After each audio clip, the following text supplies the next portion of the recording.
My name's Rick and I've been a Christian 30 years.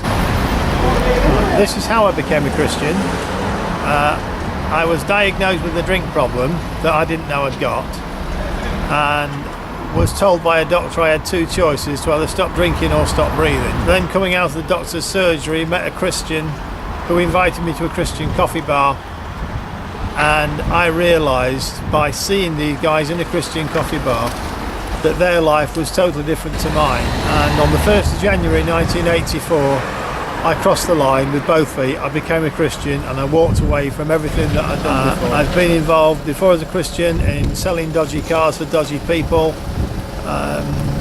very heavily into alcohol, dabbled with drugs, generally wasn't a nice person to be around, lived in a caravan in a field in the middle of nowhere. From the 1st of January 1984, God just changed the whole thing.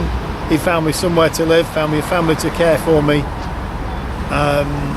sorted out every single problem that I had in my life before. All the difference is, it's like light and dark. Where I lived on my own before, I was part of a family. Where I had nothing to do apart from going to the pub.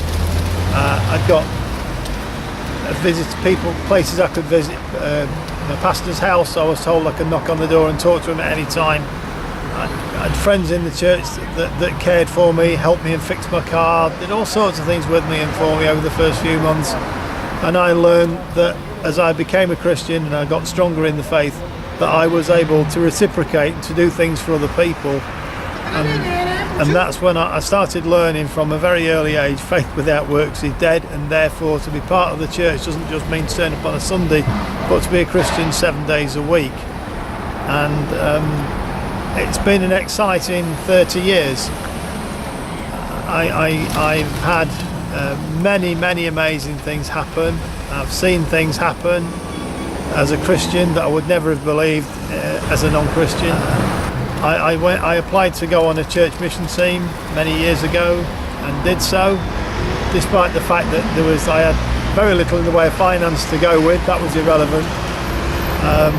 God just paved the way for me, and I just went along. And in Stockport many years ago, God asked me to speak to a young lady who was sitting all on her own very quietly. As I spoke to her, it revealed that she was suffering from nerves, anxiety and depression. She hasn't got it now, she hasn't had it for 30 years nearly. What does the gospel mean to me? Well, I know for a fact that Jesus Christ died for my sins.